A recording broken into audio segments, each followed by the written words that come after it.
Okay, بسم الله الرحمن الرحيم الحمد لله رب العالمين الصلاة والسلام على سيد الأنبياء والمرسلين اللهم علمنا ما ينفعنا وانفعنا ما تعلمنا وزدنا بفضلك علما وتعليما إنك على كل شيء قدير.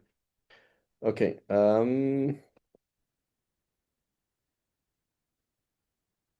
we've done that. Just going through it.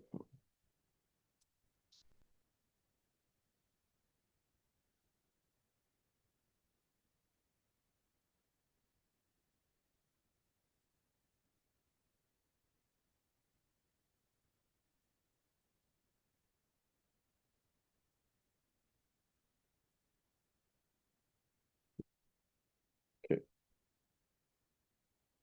So it says بسم الله الرحمن الرحيم عن ابن عباس عن كلمة عن ابن عباس رضي الله عنهما قال المسألة أن ترفع the proper way to do to beg, right? مسألة, it means to beg, right? To ask.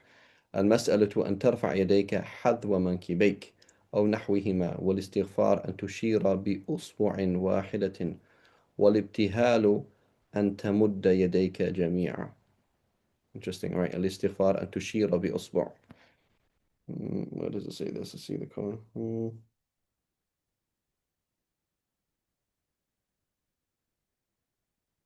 Does not mention anything about here.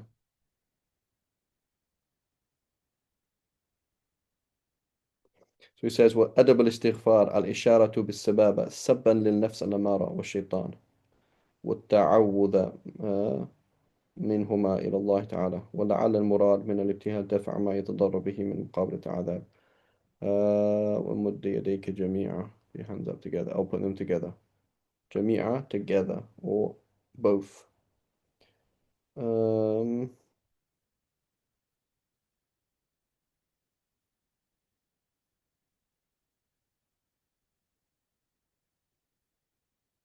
yeah, it says put them together, making them like a torso, making them like a shield. It seems like the different two, one is raising the hands and the other one is putting the hands together. Right? So the issue of so when they says وفي رواية قال الابتهال هكذا ورفع يديه وجعل ظهورهما مما يلي وجهه. Right. So this is so he says here is turning the hands down. Right, turning the hands down. And so he says it's possible في من أراد كف مكروه وفي من أراد كف مكروه أن يرفع ظهر كفه إشارة إلى الدفع. So when you turn your hands, right, turning your hands to Allah, remove this difficulty. You turn your hands over, right? Allahu A'lam.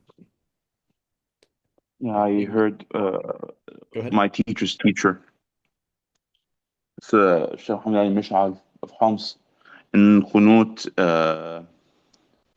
when you say "Wasrif anna sharra ma qadayt" in prayer, he used to flip his Mhm. hands over. Yeah, that's what we've seen as well. So I don't know if it's the Mu'tamid in the school, but it's certainly what I've seen people do. Um,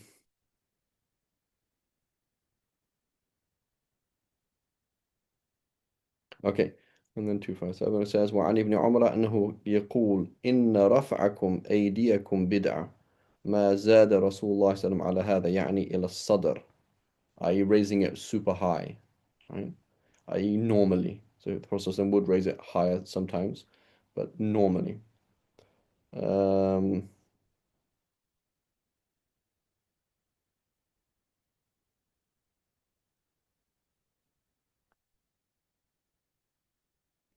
yeah,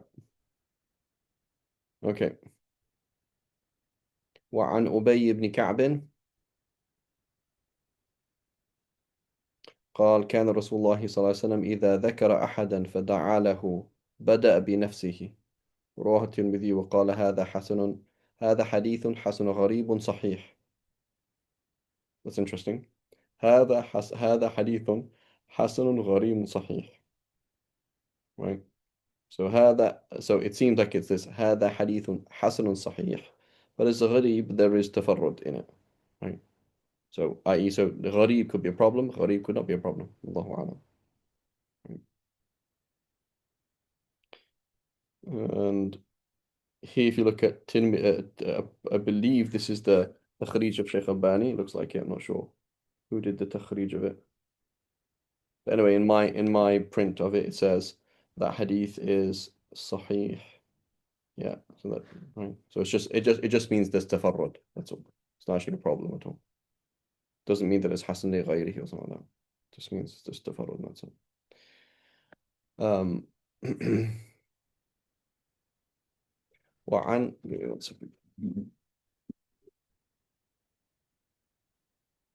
وعن أبي سعيد الخدري رضي الله عنه أن النبي صلى الله عليه وسلم قال ما من مسلم يدعو بدعوة ليس فيها إثم ولا قطيعة رحم إلا أعطاه الله بها إحدى ثلاث إما أن يعجل له دعوته وإما أن يدخرها له في الآخرة وإما أن يصرف عنه من السوء مثلها قالوا إذا نكثر قال والله أكثر رواه أحمد right?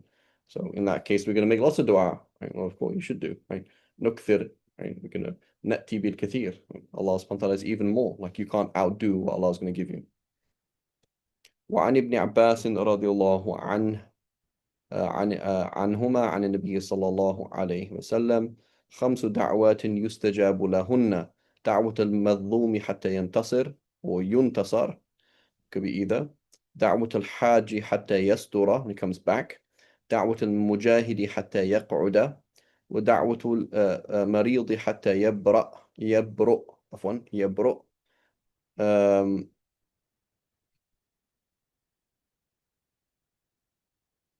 ودعوة الأخ لأخيه بظهر الغيب ثم قال وأسرع هذه الدعوات إجابة دعوة الأخ بظهر الغيب رواه البيهقي في الدعوات الكبير right? Probably not or reliable okay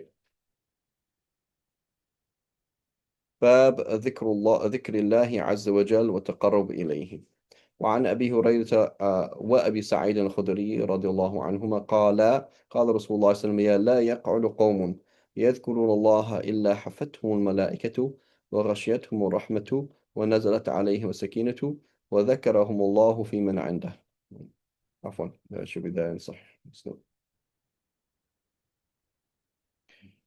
okay وعن أبي هريرة قال كان رسول الله صلى الله عليه وسلم يسير في طريق مكة فمر على جبل يقال له جمدان قال سيروا هذا جمدان سبق المفردون قالوا وما المفردون قالوا يا رسول الله قال الذاكرون الله كثيرا والذاكرات right. Those who have المفردون he says here um,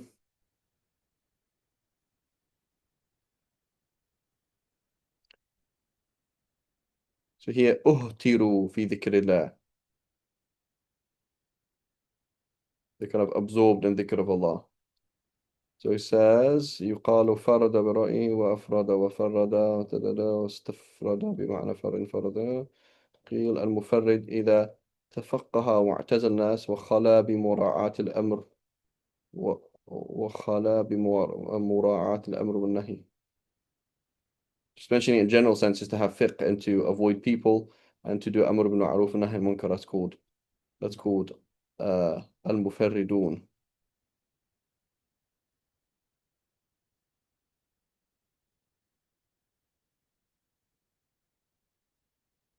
It says al-mufarridun من هم da da da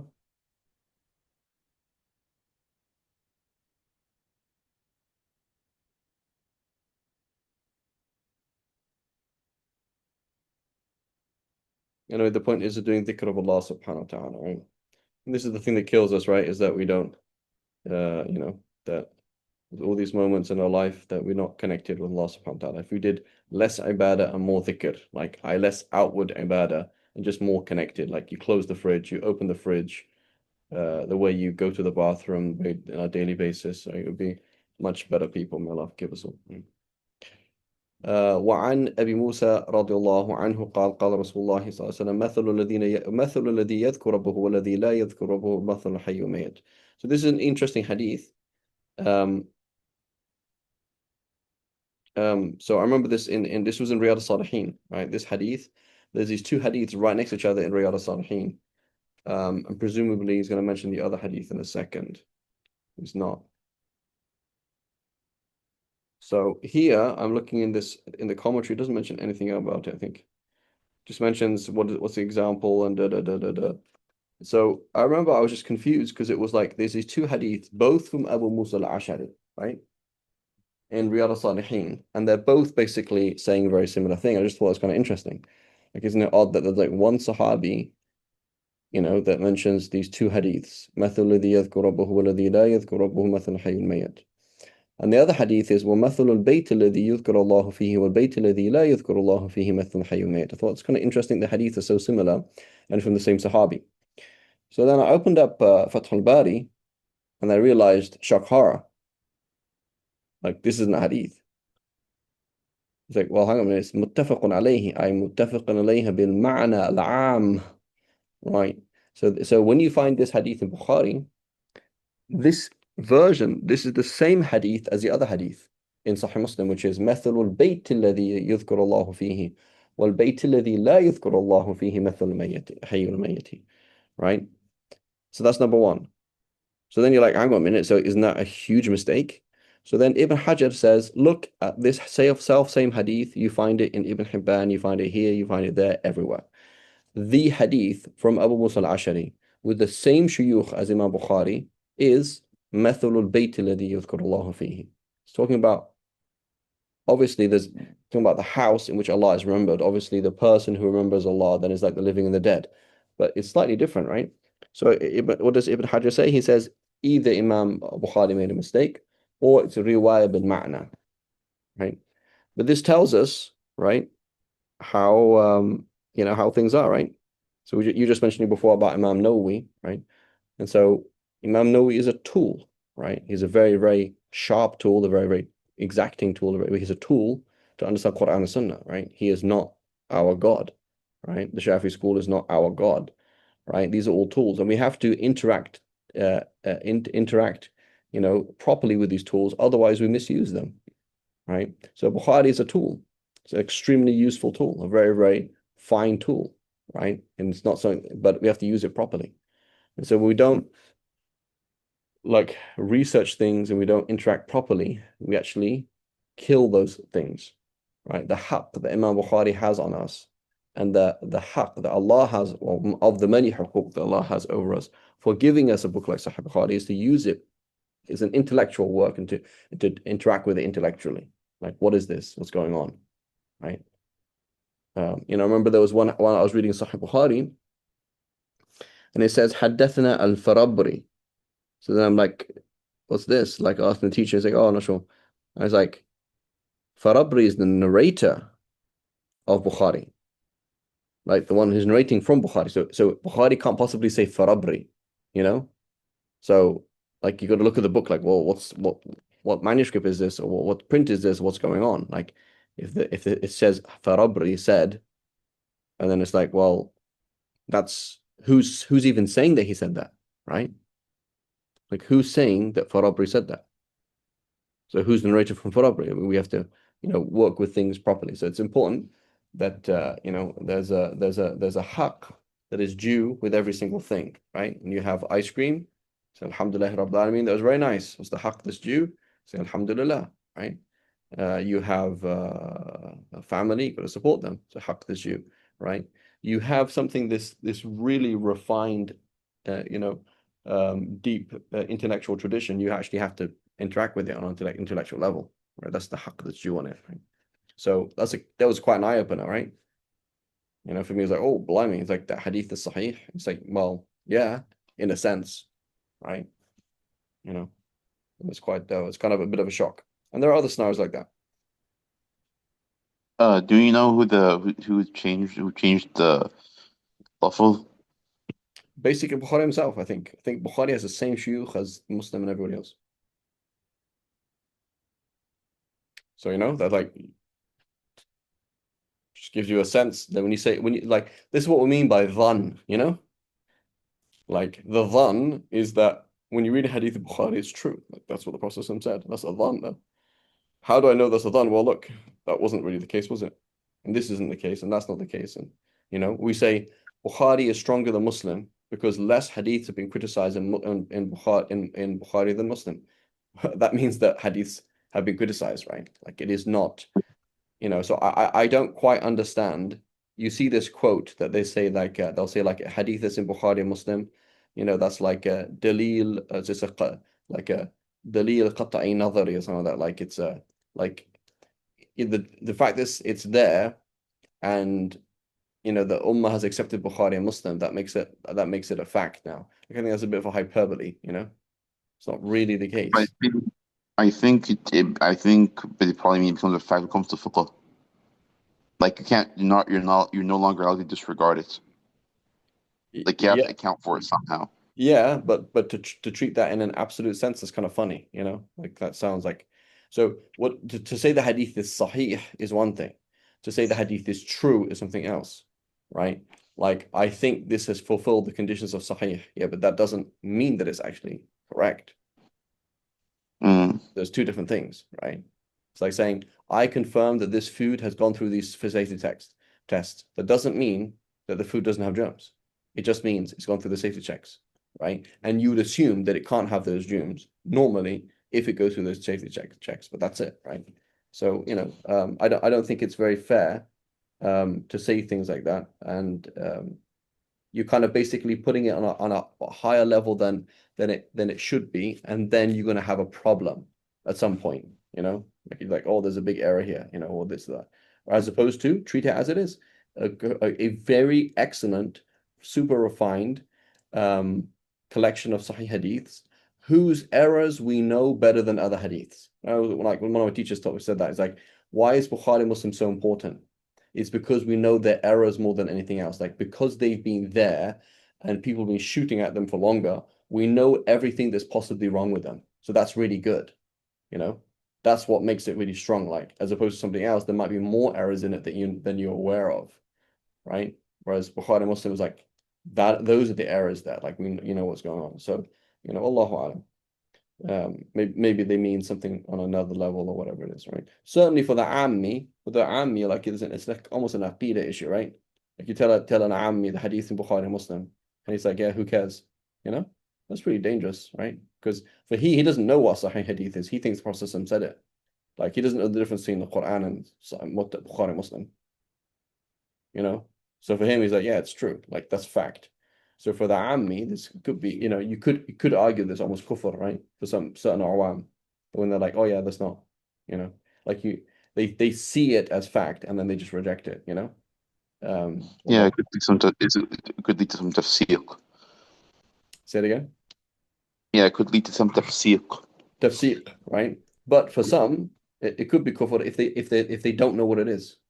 I'm saying like so in reality it's tafsiq because it's dalil dhanni, right? But for some, Yeah, you're like let's say in the past, you ask the Mufti, like you understand the deen of Allah is what the Mufti says, right? So then you go and ask the Mufti, and he's like this, and you're like, yeah, forget that. For him, he doesn't know the difference between fatwa and ijtihad, and it's just the Sheikh says, and that's what it is. And so if he says something and you don't accept it, it's like, for other people will be like, no, I understand there's different positions and the Mufti did ijtihad. Okay, fine. But for some, it's kind of it's an issue. So that by default, these kind of attacks on Bukhari Muslim, I think these are they're really bad. And if any, they should only be kept in academic circles. Whatever you're going to say, like, don't do that. Don't do that in public. Because it's these are like sha'a'ir of Islam. Like Bukhari Muslim is like, so you can't do that. And it's almost like, mom and dad having an argument in front of the kids. Like, guys, just act like adults, go and sort it out somewhere else because it's like, or in front of the guests, like, what are you doing? It's not adab. So anyway, but I'm just saying it's like, it doesn't like, that's not like, if you, like I did the Kitab al-Tamyiz of non-Muslim, like his introduction is like, we all know that even the greatest scholars make mistakes. Like the thiqat make mistakes. That's already assumed, So the game that we're playing is dhan. It is not yaqeen, right? We're not even playing that game at all. So it's kind of just sounds a little bit odd when you say things like that. Wallahu a'lam. So anyway, it was quite a useful thing, right? It's quite a useful thing to kind of show people. not to make them doubt Bukhari and Muslim, but to understand what they're worth. Wallahu a'lam. Another thing then is as the murid and sheikh, right? I think they say that like Abu Hassan Shadhili, he said like, I'm really proud of myself that I have like five fuqaha that are murids and have actually gone somewhere. Because it's very difficult to have ilm and adab. It's very, very difficult. So I remember my teacher, Sheikh Noor, always quoting this hadith, right? All the time. Very important, right? And I'm like every single time says it like, it's not true. It's like I know more than my sheikh. Fine, but you don't understand more than your sheikh. Like you just don't get it. Like subhanAllah. Like Luke Skywalker and Yoda kind of situation. Allahu alam. Yeah, I get it. Okay. وعن أبي ذر رضي الله عنه قال قال رسول الله صلى الله عليه وسلم يقول الله تعالى من Did I skip something? Skip. Oh, I think here it's here. Sorry, I skipped here. The last hadith was Yeah, the one about the one that يذكر الله لا يذكر الله.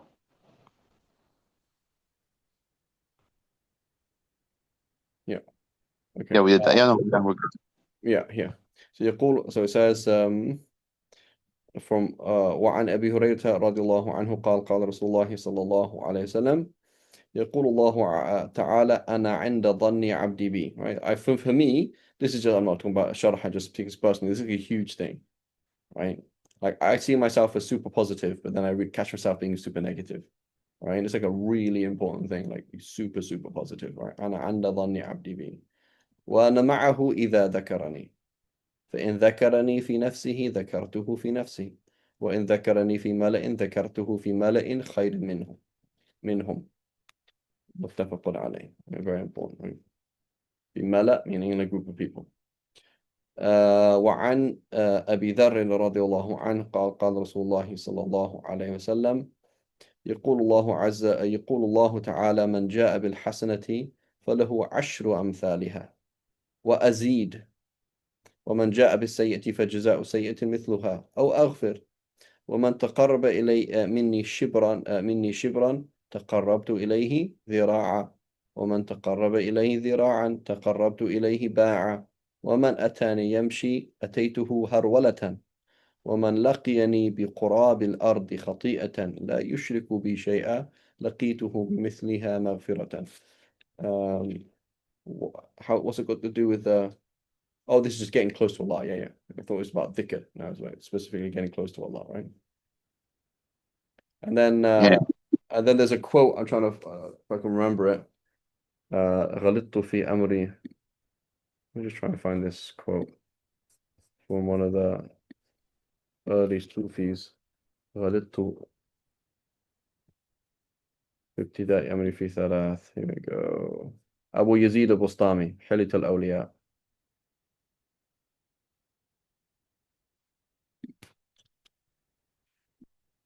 I'm just going to post it here.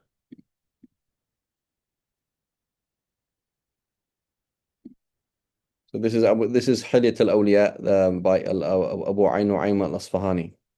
One key thing I really is very important, like just like for like one of the confusing things as a Salafi is like I just don't understand why there's difference of agreement. There's like two possibly Sahih hadith on this issue. Why are they like where these Hanafis coming from, where these Malikis coming from, right?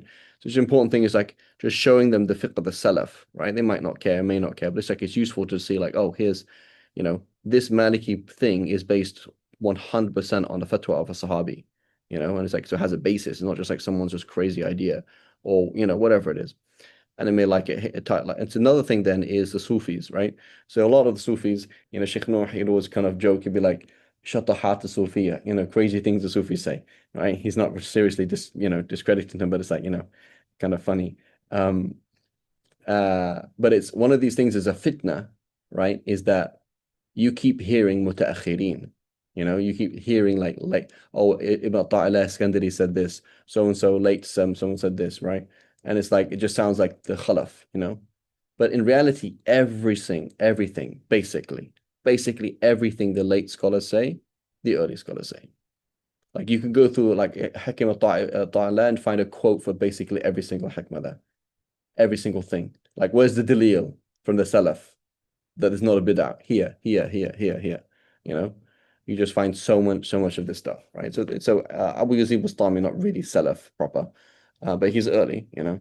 So just this kind of idea, like oh, it's like everything's basically everything that they say is you'll find it somewhat is you'll find it from the Salaf, you know. It's not if it's in the hadith, it's going to be a hadith versus the Quran or Salaf, you know. So it'd be just nice to say like a Sufi, a Tasawwuf, a Salafi, you know, just like replace every single thing Mm. or bring the Dalil and just quiet people's nufus a little bit. Like this isn't some crazy thing. They're just paraphrasing what the Salaf said in a different way, you know. Allahu Alam. So, I mean, here's something I don't know. I guess something I think I just run by you. Do you think the problems that, or like the real differences between the Mutaakhirin and the Salaf is that the Mutaakhirin sometimes tend to take what Salaf said kind of literally sometimes, or kind of too literally sometimes? I don't know. What if you noticed that something in a particular? So I noticed it like in several things, like when, for example, one thing that there are two things that come up. One thing it comes up with the Nur al-Muhammadi. Okay. You'll you'll find you'll say the say Muhammad and Nur al-Kawn and all that stuff. The early one, like you find that throughout history, but then you'll find them with Akhin, they'll stress, oh no, like Allah created him as light. Oh yeah, yeah, yeah, yeah. Then he Yeah, but transformed into a human being. so that's it's two things. Number one is that, yeah, that's one. But number And two the is whole stuff around whole stuff around Wahdat al-Wujud and stuff. It yeah, becomes quite some people متأخرين they go like quite literal with it, full blown yeah, literal with it. Whilst the early ones it was more esoteric or metaphorical. yeah, that's true. And also treating it as fundamental and it's not fundamental, you know? Yeah, Like that's like you've made it creed. So like literally your religion is late Shadhili Tasawwuf. And it's like that's not your religion, Habibi. You know, in the Dina and yeah. Allah Islam, it's like, what is that? You know? So it's like that's like weird. So there's it's just like we mentioned, like but the Shafi school is a tool, a Sufi tariqa is a tool. When it no longer is a tool, it's not useful anymore, right? And so that's like a problem when it becomes a goal, right? The sheikh becomes a goal. It's all about my sheikh. And, the sheikh did these are here's the 5 volume books of the Karamat of my sheikh, right? And, it's all about, it's like that. What did he teach you about himself or did he teach you about Allah, And then the same things, like the whole thing is about these aqaid or these kind of key things. What I really liked, I remember it was a long time ago, I read, the way I can't remember what it was called, the way of something by I think the way of Abu Madian. So this is Abu Madian. And so what did he do is in the beginning he does like a 2 page or 1 page aqidah, and it explains like why would he write an aqidah there. The answer is because basically a lot of people would read the books of the Tasawwuf and like these guys are crazy, what are they talking about? So he's just clarifying in the beginning, this is my aqidah, by the way, like 1, 2, 3, 4, 5 normal Sunni aqidah is, that's it. What I'm talking elsewhere, if you get confused about what I say and that Allah is inside me and I've become Allah and all I see in other people is Allah, and it's like what you see Allah literally in other people, say, yeah, literally I see Allah in other people. Like, well, that's like kufr, isn't it? Like literally, like, Hmm. and so it's like all of that is my other work. All of that is how I Hmm. experience the world. I've already explained to you on a logical thing what my aqidah is, right? And so yeah, so it's true, but it's just again, so taking things out of balance. I remember one of my teachers talking about like the Najat al-Abawain, right? That how the Prophet's parents are saved, like becoming an Yeah. issue of aqidah. It's like it's not an issue of aqidah, Habibi. And like if you raise it, if you mentioned it in certain majalis in certain places, like, oh, that's really like, oh, you're a Salafi. And it's like, oh yeah, this like it's not even a part of anything, you know. Yeah, and so for some people, it's like it's become aqidah, but it's not, right? And so that's important, right? Or like my sheikh did it, so therefore it's sunnah. But when your sheikh did it, therefore you can do it, but doesn't make it sunnah, habibi. You know, it's a problem, right? That's like, well, change the deen. Allah. Anyway, the point is I wanted to make this quote in that I'll just paste it in the chat here. I'll put it actually put it in the white in the where is this? Stop share. Because I just want to if this is being recorded, so I want to share this anyway.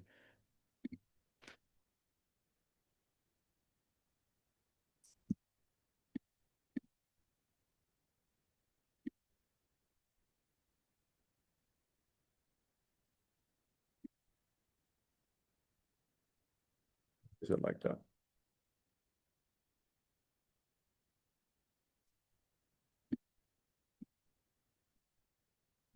Okay, I can't explain it. Anyway, so he says غلطت في ابتدائي في 4 أشياء.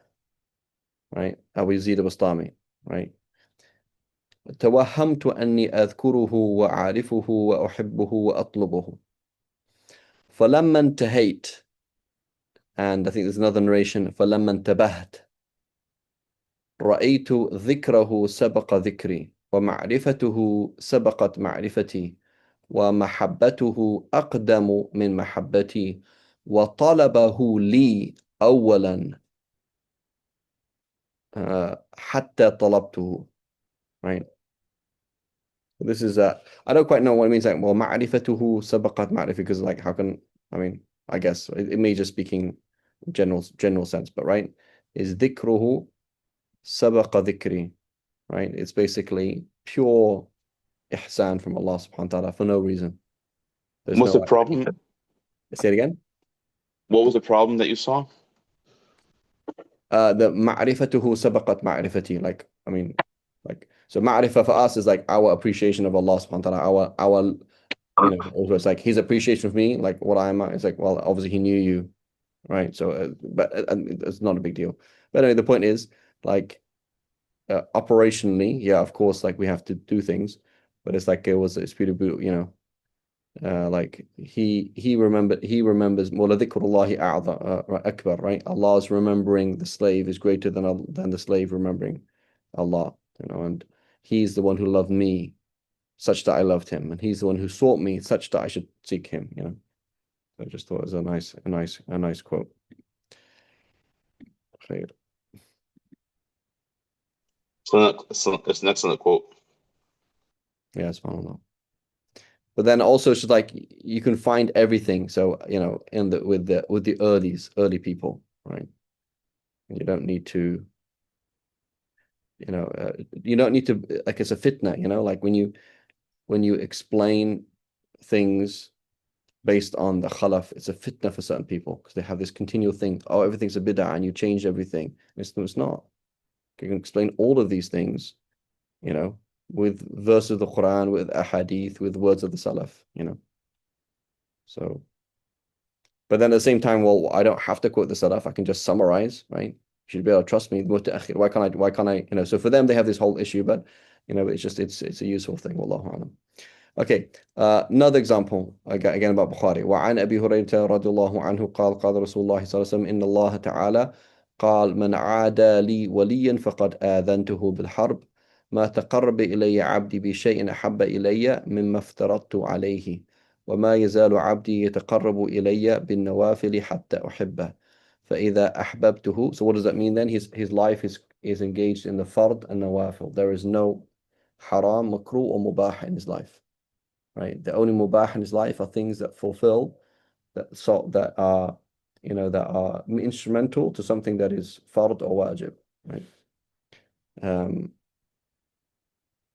فإذا أحببته كنت سمعه الذي يسمع به وبصره الذي يبصر به ويده التي يبطش بها. Right?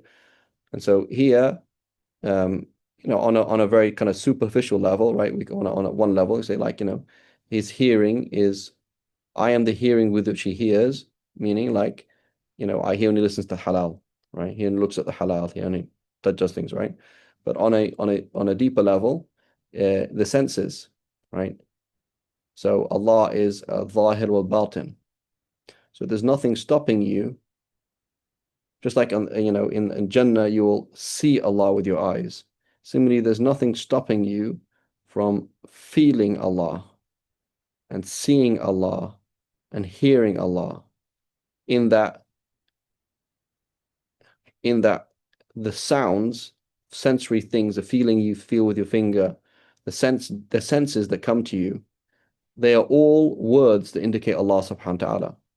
So somebody who'd feel something, but they don't feel Allah, or they hear something, they don't hear Allah, or they sense something, they don't sense Allah, is like somebody who's looking at, like I'm seeing, looking at your name, Hussein al-Arab, and I'm looking at like an upside down P, and I'm looking at a kind of like a hat, a kind of like it looks like when you play rugby, that thing you kick through. So I'm instead of saying H and Hussein, like I don't think of Sayyidina Hussein, nor do I think of the sound Hussein, nor do I think of you. I'm just thinking about a rugby, and I'm distracted by that rugby. You know the thing they kick through. I think they're doing in football, right? That kind of looks like an H. Yeah. Yeah. So that's how we function, right? Like we see the ayat of Allah around us, and we're so dumb that we're looking at it as something else, but it's not. Like all of it is an ayah dala ala Allah, right?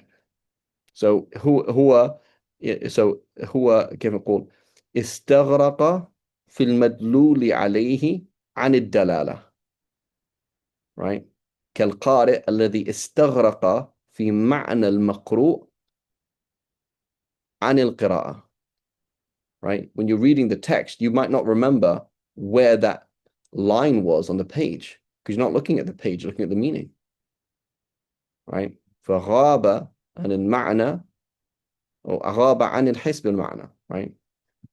So this is what we're trying to do. And so why is it that we don't do that? Because we're like weirdos. I remember there was this there was a commercial where there's these two guys are like at a red light, and there's one tough guy looking at the other tough guy, and the other tough guy's looking him back at him, and he's looking at like one guy's like looking in a really weird way, and like, what are you doing? Da da da da. And you realize then basically, I don't know what the point of the advert was, but basically these two young guys weren't staring at the guys next to them. They were staring at two flies mating on the other side of the car.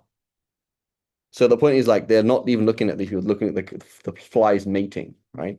So I don't know get the point of the advert, but it's like like somebody who's obsessed with dumb things. Like all you're going to do is notice that, right? So if you're obsessed with Allah, all you can do is notice Allah.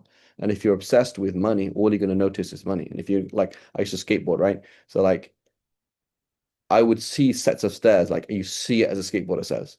Like that's a handrail. You see it as a skateboarder would see a handrail. You see it like that's how you process things, right?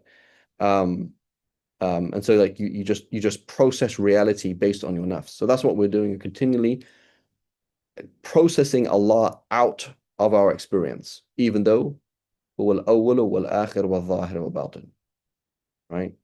So it is so this is then now when you've lived a life of preferring Allah subhanahu wa ta'ala over yourself, in that there is no me, it's just Allah. In everything I do is either fard on or sunnah, right? Then he becomes the hearing with which I hear. All sense data, no sense data can distract you. Someone screams in your head, you hear Allah before you hear that person, and after and in, right? Just like when I see this image here, I think of a bird. I don't think of blue. Whether it was blue or white, that's fairly irrelevant. I think of a bird, right? غبت عن المعنى عن الحس بالمعنى, right? And then I think actually, no, this is what is that again? That's this is the tweet, right? This is the X, right? So you think about X, and if you're really into tweeting, you're thinking about, oh yeah, so and so is going to like this, right? This person's really into, or someone's going to benefit from this, right? You could be like like you're away that you don't notice the details because you're looking at the significance of the details, right? So we're all just like weirdos who like look at the details and forget the meaning. We look at the letters, we're looking at the font and the size of the font, but we don't even know what it means, right? Because we have ama, like spiritual blindness, right? So this is the spiritual lack of blindness, basira, right, that we're trying to build on, right? وإذا أحببته كنت سمع الذي يسمع به بصره الذي يبصر به ويده التي يبطش بها. And this is a key thing as well, is like people say, like Muslims are like very like materialistic, if you think about it. Like in Jannah, they talk about like Hur al-Ain or whatever. Okay, is Hur al-Ain spiritual or is it physical? So well, it's both. How? This is what we're talking about. So you can drink, you can enjoy anything. You can experience pain and be with Allah, and you can experience pleasure and be with Allah. So there is no contradiction between. That's like saying you can't read a text. Like that's like saying you can't read a text and see the text at the same time. It's not true. You can read the text. I see the text. I see the font. I see the thing, and I see what it means. Right. So you can have the his and ma'na. Why not? There's no reason why not. So in Jannah, you have his and ma'na, as opposed to somebody who's a materialist or a hedonist. He just has his, just the sensory, like he's just stopped at the sensory. That's it. But there's nothing wrong with having the sense and the ma'na. So what is it? The hadith, الطاعم الشاكر كالصائم الصابر, right? So the sa'im who is not sabir is stuck with a his. He just feels hungry. He doesn't see the point of it. And the ta'im, the one who's eating or drinking or enjoying food, life, who doesn't have shukr, he's just stuck with it. And he doesn't go beyond it. But if you go beyond it, you have it and more. So you can have the sensory and the spiritual at the same time. There's no conflict. Right. Um, right. And so this is something that again people miss out on. They don't understand, right? That they don't. So Islam is like extremely beautiful and extremely balanced because you can have the dunya and the deen at the same time. Because the dunya, when you have the deen with the dunya, you're not in the dunya anymore. You've taken it all with you to the akhirah. So you actually got it as well. Like you took it though. You'd actually have it. So you can enjoy the dunya, you can enjoy walks, you can enjoy uh, kittens. I have 4 little kittens next to me, right?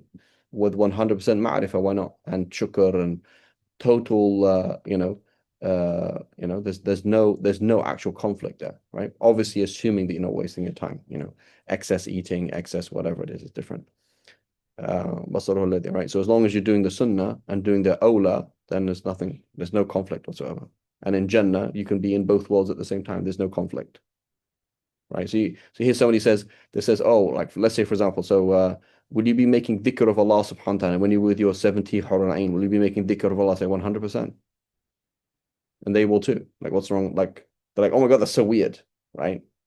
Like, do you make dhikr of Allah when you're relieving yourself? Say, yeah. Do you make dhikr of Allah in intimacy? Say, yeah.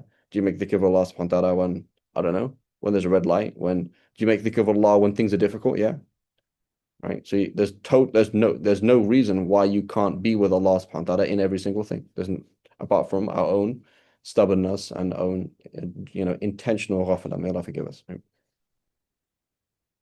ورجله الذي يمشي بها وإذا سألني لأعطينه ولئن استعاذني لأعيذنه وما ترددت عن شيء أنا فاعله ترددي مفهوم مطلق عن نفس المؤمن يكره الموت وأنا أكره مساءته ولا بد له منه. Okay, so that's that beautiful Sufi explanation. Then Rawah al-Bukhari. The question is, and we've run out of time, maybe you can have a look in Jami', what's it called? Jami' Ulum al-Hikam by Ibn Rajab al-Hanbali. All right, Jami' Ulum al-Hikam. This hadith comes in 40 hadith Imam Nawawi, and Ibn Rajab has a long critique of this hadith. Right, this is of the Afrad of Bukhari. It is not in Sahih Muslim. It doesn't have to be in Sahih Muslim, but it is not in Sahih Muslim. And it's only in Bukhari, and it has some serious issues, right, in terms of sihha. So if you can have a look, Sheikh Hussein, if you have time over the week, in Ibn Rajab's commentary in the Arba'in Nawawiyah, and you see that there, inshallah ta'ala. Is it this hadith? This specific hadith, yeah. This specific hadith, yeah, it's there in the Arba'in Nawawiyah, and then Ibn Rajab al-Hanbali, he calls it a task. Again, the hadith is Hasan, there's no problem with it, but is it actually on the level of Sahih Bukhari? Probably not, right? Does it deserve to be in Sahih Bukhari? Probably not, right? Wallahu a'lam. Inshallah, wa sallallahu ala Sayyidina Muhammad wa ala alihi wa sahbihi wa sallam. جزاكم الله خيرا. Assalamu alaikum.